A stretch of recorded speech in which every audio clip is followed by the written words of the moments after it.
Live. You might want to move in a little bit over here. Hi. Welcome to the Public Circle Live with Adam Olsen. I've got with me, who are you? My name is Aldous Sperl. Aldous Sperl is my chief of staff. He was with me throughout the campaign. We've been hanging out now for about 18 months maybe, or 17 months? Yeah, somewhere around there. Yeah. Aldous is the guy that keeps my life together,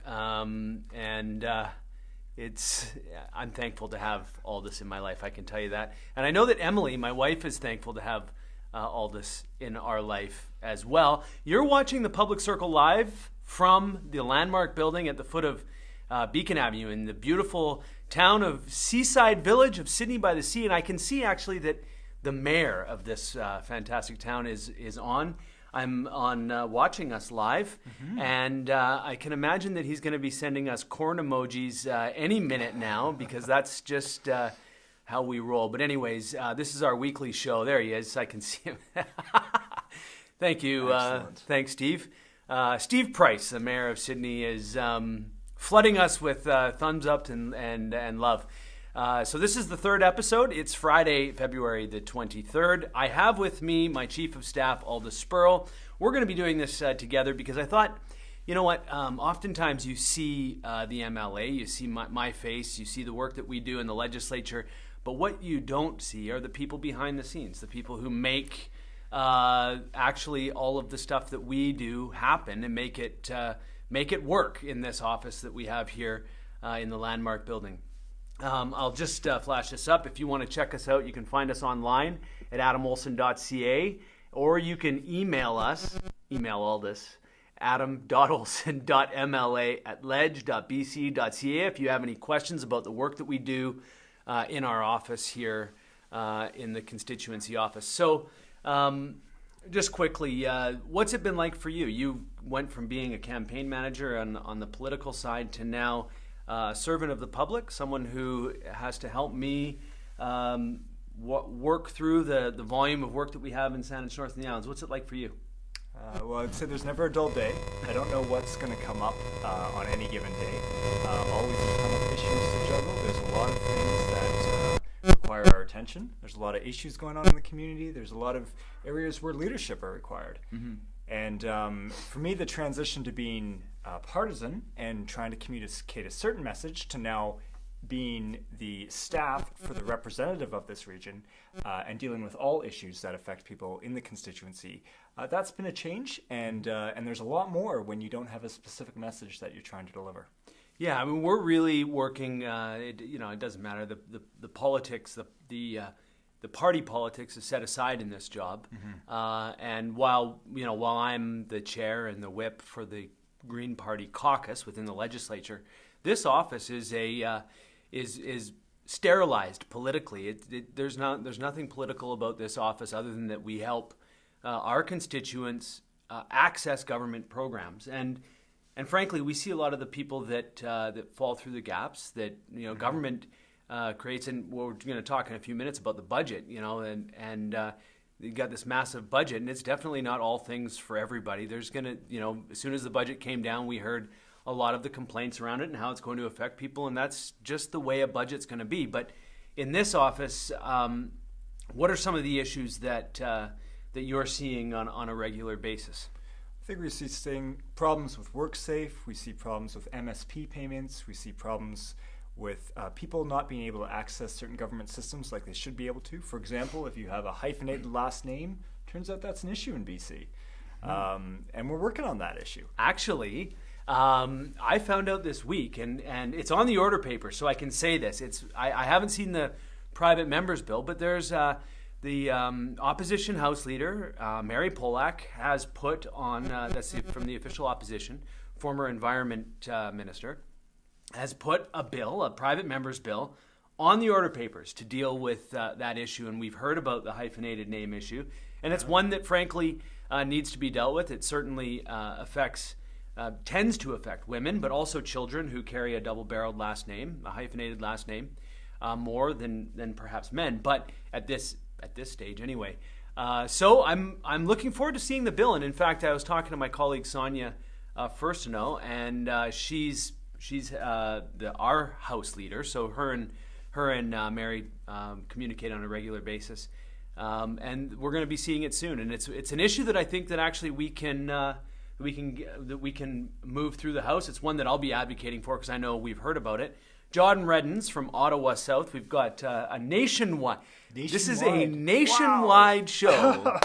The power of Facebook Live brings us nationwide. Hello, John Reddens from Ottawa South. Good to have you here. By the way, if you're looking to connect with us on social media, you can find us on Facebook. Well, you've already found us on Facebook, probably. You can tweet us at Adam P. Olsen, and you can find a really cool photo that I posted. Adam Philip Olsen right here. Adam Philip Olsen for Instagram. A really cool photo that I posted yesterday as I was walking in to the legislature of a tree with snow on it. Beautiful shot, I thought anyways. Steve Price really loves that shot. So let's get to the three things, because every week we talk about three things. The first thing that we're going to talk about today is housing. It was the very first public circle. The public circle is our public outreach, community outreach, and engagement program here in Saanich North in the Islands. Normally I would have the sign up behind us, but it was pointed out that the sign is reflected because we're looking at ourselves on an iPhone, and it was a mirror image of it, so it was backwards, and it was... I'll work on that. Yeah, maybe either we'll figure out the camera thing, or we're going to figure something out, so we can put the sign back up. But the Public Circle hosted our first community dialogue in Sidney on housing. And part of the reason why we did that was because it was an issue that we heard, across the board. We heard it from employers. We heard it from people walking off the street. We heard it from youth. We heard it from people who have jobs who couldn't find a place to live, good paying jobs. And we heard it from seniors. That's right. And in fact, the former MLA, Gary Holman, did some very good work. Bill Burns coming to us from the Bahamas on vacation from Central Saanich. Bill, I see you all the time on our Facebook page. I'm glad that you've joined us, although I think that probably there's some other things in the Bahamas that might be a little bit more interesting. But anyways, nonetheless, thank you for joining us.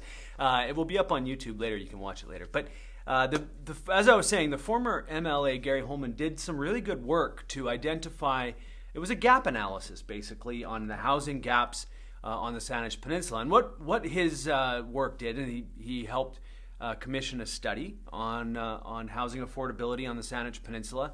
We just received a report, I believe, or we're in the process of getting one on the Southern Gulf Islands, although whether you're on the Saanich Peninsula or you're on the Southern Gulf Islands, the issues generally are the same. There's a lot of you need to. We need our cameraman to follow you.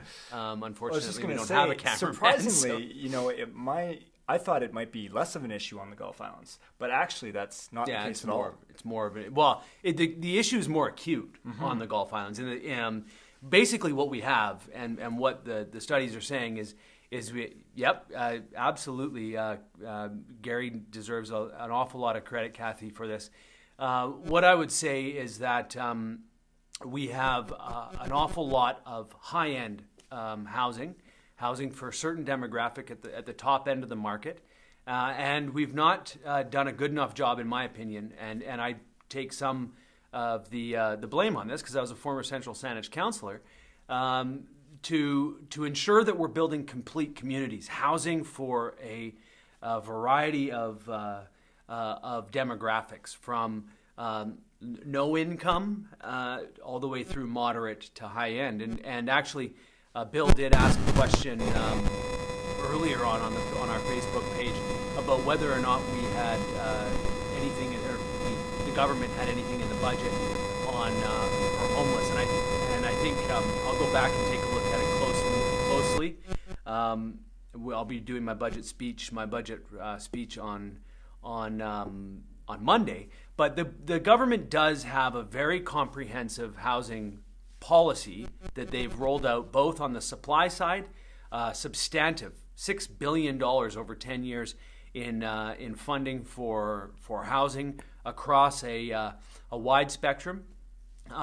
They've are going to be supporting renters.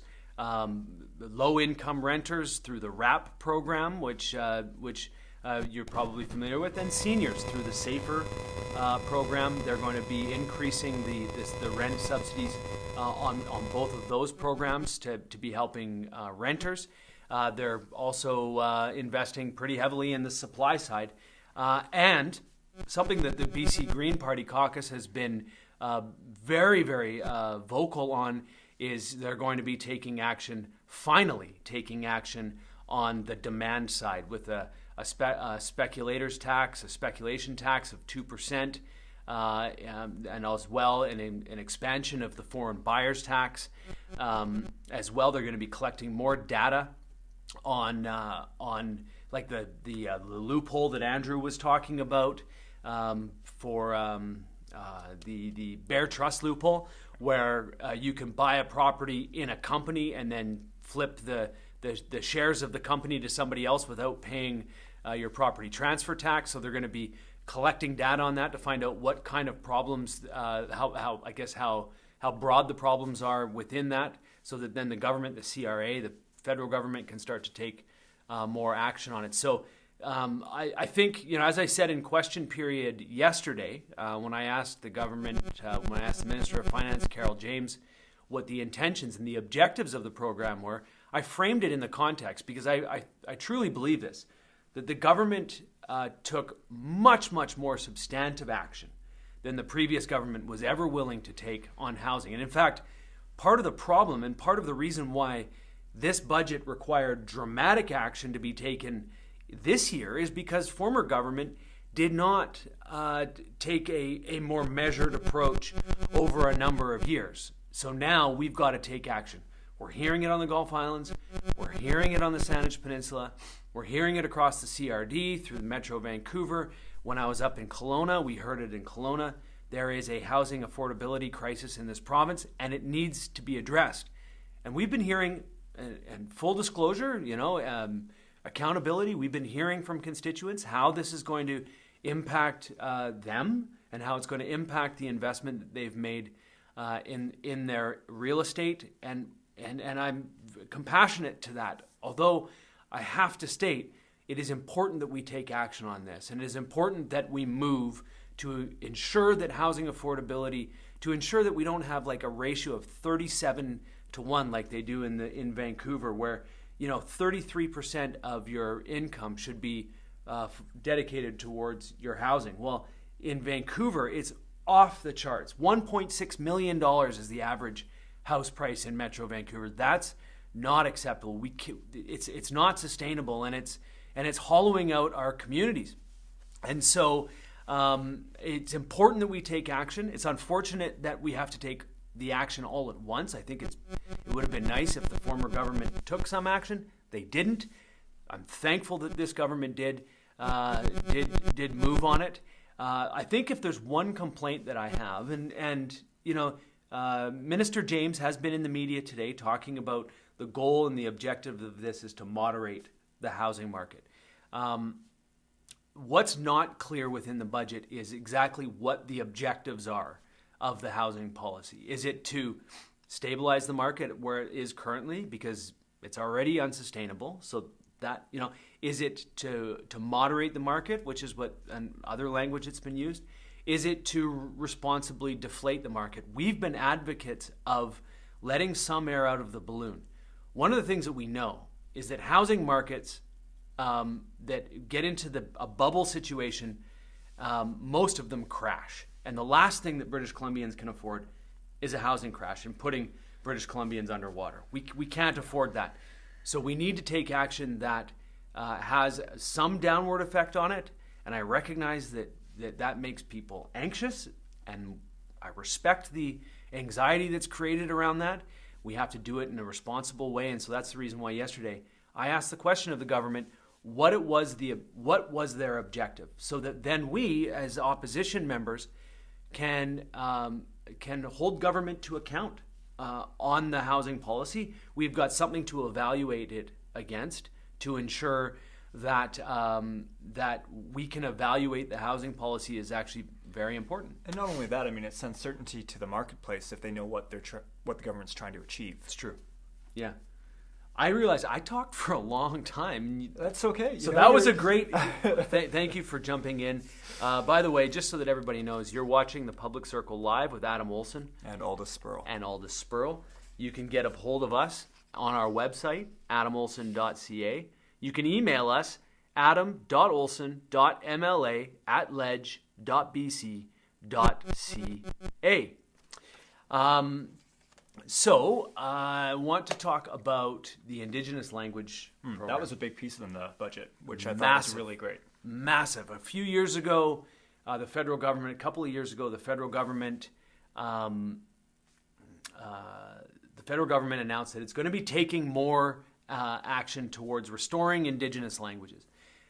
This budget took it one step further. They put $50 million towards the restoration of Indigenous languages, and that's a big, big number. And I was very, very happy about that. And for people who don't know, that's a big, important thing for our riding here. And maybe you can talk to the what's going on at the Saanich Tribal School and the Indigenous language that's happening there. Because this money is huge for that sort of program. Well, there's more than 30 linguistic groups, Indigenous linguistic groups in the province, and British Columbia is one of the most linguistically diverse provinces in the country when it comes to Indigenous languages.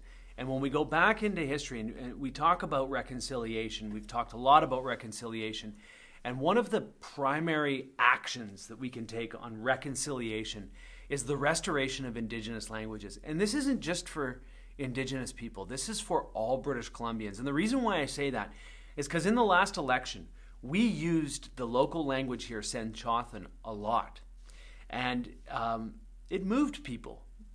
It articulates a different worldview, a different way of looking at the world. And when we use the language, like I said, it moved a lot of people. Well, we also continue to use it. Absolutely. We use it in our newsletters. We use it in our letters. It's on our official letterhead. Yeah. When you hear Haekwa, that means goodbye. That's the Saanich word. When you come into our office right here, you can see it. Tachel. Well, you can't see it. It's on a board right here. Tachel means welcome. Welcome. Haichka. Thank you. This is part of the language that's been here for a long time. So, to the government's investment in it, in restoration of Indigenous languages, it does have a massive impact in our riding. The Clewina Tribal School on West Saanich Road in Sartlip has a immersion program to grade 4. I think it's the most advanced immersion program in the province. I know that they've got a desire to continue to push it forward. They're training the parents in the language. They're also becoming educators. At University of Victoria is training teachers. And then there's also the language program. This is going to be a big and important boost. And it also goes into School District 63 because they're offering Saanich language in School District 63. So to ensure that our other educators our public school educators are trained in Saanich or have someone for Saanich support, they can start to introduce it into the school as well. And so that was a big investment, one in which I know that locally here will be very meaningful. And from moving and advancing the province on at a broad in terms of in the commitments to Indigenous people and revitalizing the relationship with Indigenous people in the province. It sends the right signal. It absolutely does, and it's more than sending the signal. It actually fundamentally changes the relationship. Language was one of the things that the residential schools tried to strip from Indigenous people. Yeah. And this is a substantive action in restoring those languages for a government that represents the Crown, frankly. This is a big step.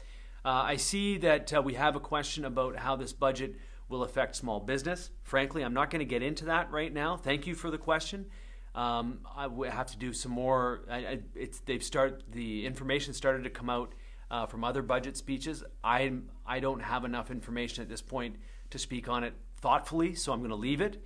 Perhaps what we can do is we can push it to next week and make sure that it's on the list of things about how about how this budget will impact small business. One of the things that we know is that it's investing pretty substantively in people, and people will then take the money that they're saving and they'll invest it in small business. So that's one piece of it, but it's going to there's a number of ways that businesses will be impacted, no question about it, both positively and negatively. And I'll do some work over the next week to ensure that I can answer that question a little bit more clearly. Once again, you're watching the Public Circle Live with Adam Olsen and Aldous Sperl. This is Aldous Sperl, right? So that was number 2. The final thing that I want to talk about, because it's going to be a major focus of ours next week, is salmon. Yeah. Salmon. Fish, but salmon. It's something that we've talked a lot about. We have. I mean, you're part of the salmon people. That's exactly. Well, Saanich. Yeah, Saanich. There's a Saanich word. That's the salmon people here in the Saanich Sea. We're going to be hitting pretty hard on salmon. Coming up in June is the opportunity for the government to either renew fish farm licenses in the Broughton Archipelago or not renew those licenses. And it's up to the government. They can do one or the other. Now, clearly, one of the challenges that they have is the indigenous people there, the Namgis, and as well the Mushkamau people are pretty much unanimous in their opposition to fish farms going back 30 years. This is the pressure in that area is building. Clearly, it is time to get, so that's the indigenous side of it. The environmental side of it, basically what's been allowed for the last number of decades is fish farm, the aquaculture, the fish farm industry has been able to just basically pollute with no repercussions. We saw the video of the blood water coming out. That water was tested by the government. It is very problematic. Viruses, bacteria. That's exactly right. Not only that, a concentration of it. And as well, I was there a couple of weeks ago in the Broughton Archipelago, and I was on a boat and in and around, and it's a surreal setting. And in fact, they were feeding the fish, spraying the feed out over the fish, and just the stench of that feed was. You could just taste it in the back of your throat. So, as you might be able to tell, I'm not a fan of fish farms, or at least open net, open pen fish farms. I believe that this industry that the government absolutely must signal to the industry that it's time to get it on land, to get those farms on land. If we're going to farm salmon, we need to get them on land. The other thing is that they're farming an Atlantic species, an invasive species in Pacific waters, which makes no sense to me. We've got the coho, the chum, the chinook, the sockeye, the pink, 5 coastal BC salmon that we need to be paying much, much closer attention to. The wild Pacific salmon, I say this over and over and over again, is the most important renewable resource on Canada's west coast.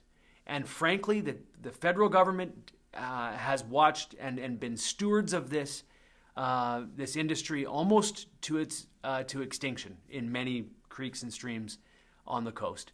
The Department of Fisheries and Oceans has not done a good job in managing this industry.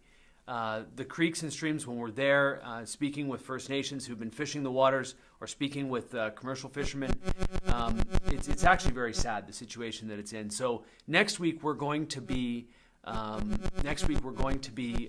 focusing in question period on wild salmon, on the wild Pacific salmon, because the economy around the wild Pacific salmon is so important. And from an environmental perspective, salmon don't just feed humans; they feed our entire watersheds. They're an iconic species, and that's right. And they nourish entire forest systems. Many other plants and animals benefit from the wild Pacific salmon. So to think that we can just replace wild salmon with farm salmon on the dinner plates of humans and not cause a cascade of other problems throughout the ecosystems that we need. I think it's really important that we're clear on this, that the most important aspect of this is that we're focusing on the wild Pacific salmon. We have two of the three mayors on the Saanich Peninsula are watching right now. Ryan Windsor, the mayor of Central Saanich, just jumped on, and Stephen Price, the mayor of Central Saanich, the mayor of Sidney, just wanted us to point that out. Bill Burns also made a comment that some First Nations have employment on fish farms, and yes, that's entirely true. And what I'm talking about here are the fish farm licenses in the Broughton Archipelago. There's work that needs to be done in other areas. I completely acknowledge that with First Nations who have fish farms in their territory, and they allow them and in fact encourage them. I respect that, and I respect their decision to do that. I think that we need to look at the science, and we need to understand the impact that it's having on. And the Cohen Commission talked about getting fish farms out of the migratory routes. Yeah.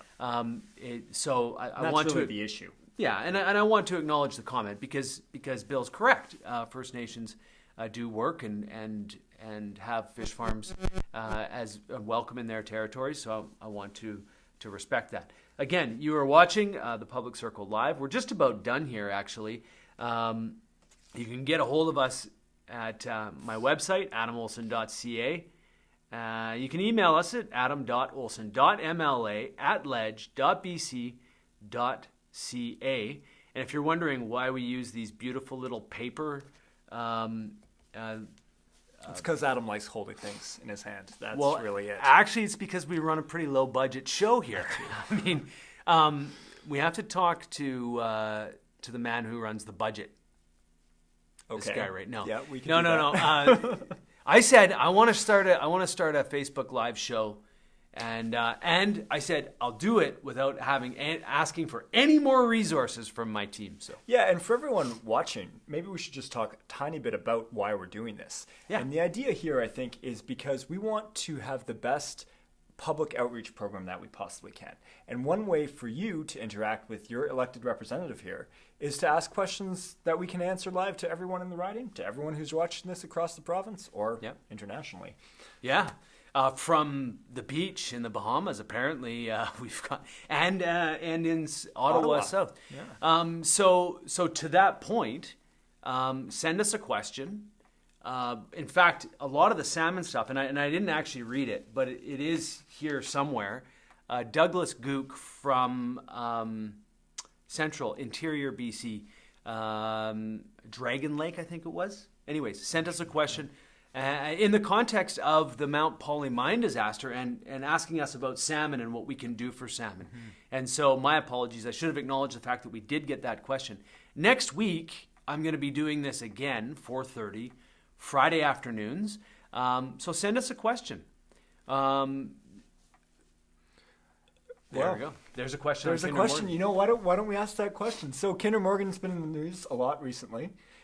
We've seen a trade war happen between two provinces. We've seen John Horgan in the news. Mm-hmm. We've seen Alberta's Rachel Notley in the news. And we might point out that one of the reasons the BC government has been so strong on Kinder Morgan, at least theoretically, is because of an agreement they signed with the BC Greens. That's right. So credit where credit's due. The BC NDP and the BC Greens, both in their campaigns, campaigned on not allowing an expansion of diluted bitumen in the Salish Sea. It's enshrined in the Confidence and Supply Agreement. And to the question from Maureen Moore, please, or the statement, to please try hard to join with others and stop Kinder Morgan. As I highlighted in my Facebook Live last week, I spoke quite a bit about Kinder Morgan. I was an intervener in this. I'm dedicated to this effort simply because, we talk about the salmon. We talk about the Coltholamachin, which is the southern resident orca killer whale, and the dire situation that animal is in, and the fact that this project is proceeding without an understanding of what diluted bitumen does in the marine environment. To think that our Prime Minister stood up and said that the science and the evidence backs the decision, to me, is an egregious act, and it's one that needs to be questioned, because the science and the evidence, the Royal Society of Canada disagrees with him and says that we could do, and we should do, more work on this. And so what we've heard, and what I heard in the legislature this week from the official opposition, frankly, that needs to be called out as well, because the trade, they kept saying over and over and over again that the trade war was started by the British Columbia government, by John Horgan and by George Heyman and by the BC government, and that's just simply not true. What the British Columbia government proposed to do was to do the work that the Royal Society of Canada suggested be done, and that was to better understand, to study the impact and how diluted bitumen behaves in the ocean.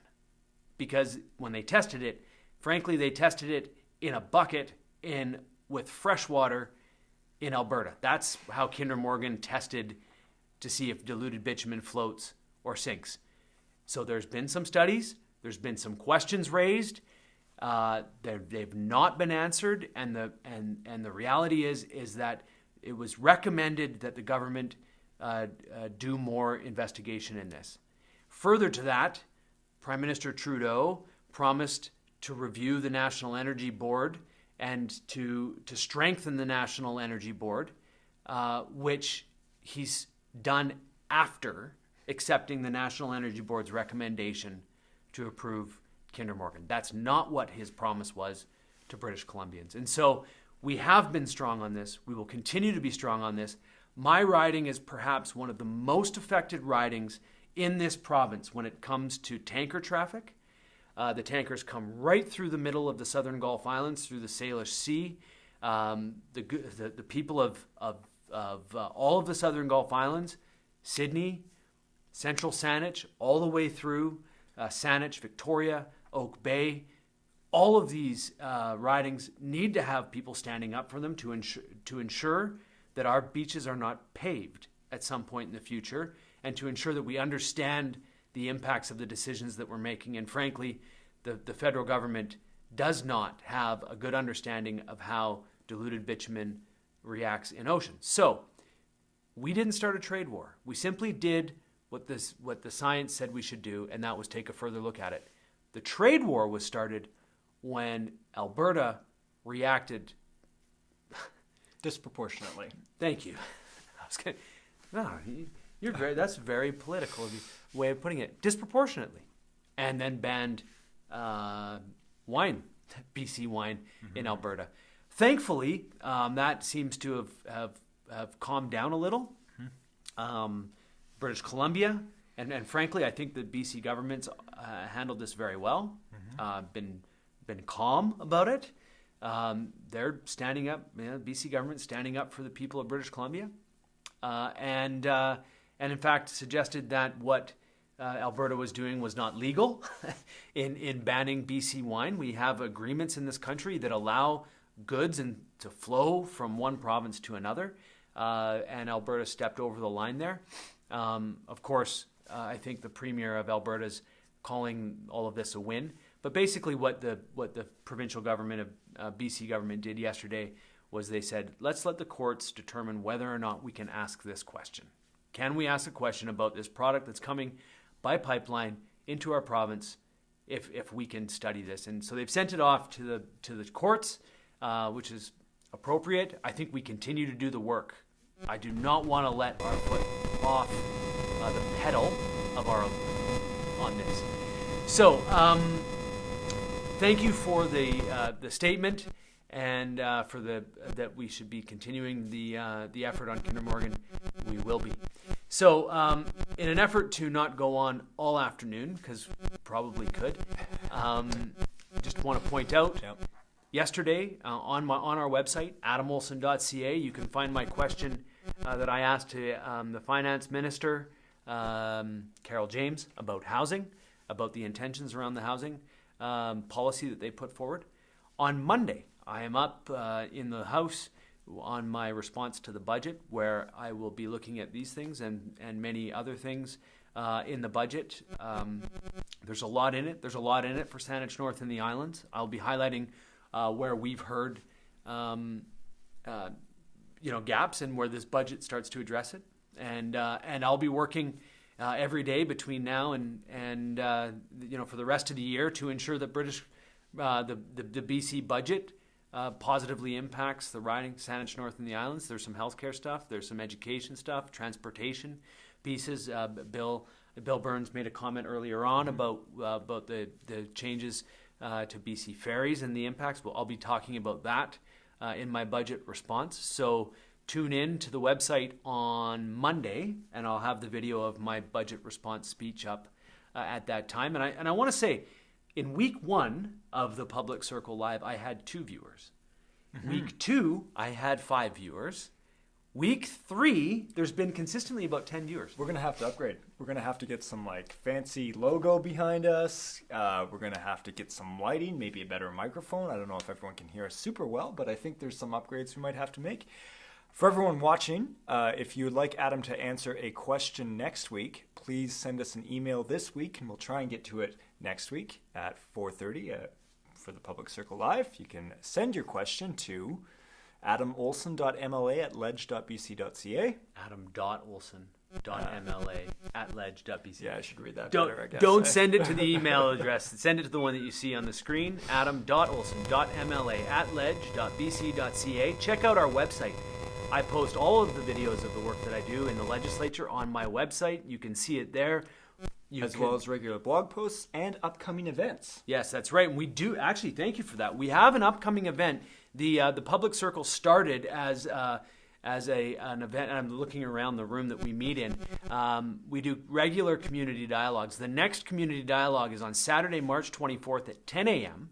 here in our constituency office, in our home, the Landmark Building, at the foot of Beacon in the beautiful seaside town, great town of Sidney, and it's on transportation, which is also featured in the budget, and one which I think they probably could have put a little bit more in there. But anyway, you can hit us up on social media. Please share the posts and the work that we do so that people can see it. You can get a hold of us at /Olsen for MLA on Facebook, at Adam P. Olsen on Twitter, and Adam Philip Olsen on Instagram. Check us out on social media. Share the work that we do. We will continue to endeavor to find ways to connect with people in Saanich North and the Islands and right across the province. And we'll continue to be your advocacy group, or your advocacy shop here in Saanich North and the Islands. You come in and visit Aldous. That's right. When I'm in the legislature, it gets pretty quiet in the office here sometimes, so you can come in and get him buy him he'll buy you. No, anyway, share a coffee with him. And Ryan, maybe next week I'll ask Ryan, who's our constituency assistant and works the front desk very, very effectively, very efficiently. Maybe I'll ask him to sit in next week. It's not a bad idea. And anything else? Well, I'd just say if you have any questions for Adam, again, please send them to us. If you have any feedback for where Adam can be or topics he should address in the community, if you'd like to have a community discussion on a particular topic that's affecting you or your neighbors here, we'd love to host one here in our office. And if you think there's some ideas that you have that can be that can make Adam more effective in reaching more people in the community, we'd love to hear them. And you know what? I'd like to introduce a section or a segment into this, which is profiling the great ideas that come. Because we hear a lot about the challenges of the riding. We also hear great ideas about how we can solve. So I've got this idea called crowdsource, where we crowdsource the ideas that can help improve the province. We're going to introduce that. So maybe you could send your ideas about how we can improve government services, government advocacy, how maybe you've noticed. Or just society. Yeah. Maybe you've noticed, hey, if we just did this little tweak, we would improve the quality of life for people. So, and to Kathy, no, the email address is not case sensitive. I don't think any emails are case sensitive anymore, but no, I just do that so that then you can see the name. And so Thank you, and greetings to Galliano. Thank you, Andrew, for popping on. Say hello to the people on Galliano. We did play on your new playground when we were there last. The musical instrument, awesome. I love that. That playground, top grades. As we said, we could go on all day. So we are gonna sign off here for the third episode of the Public Circle Live. Thank you for tuning in with us. Please tune in next week at the same time, 4:30 on Facebook. And we look forward to seeing you then. Until next time, Haekwa. Haekwa.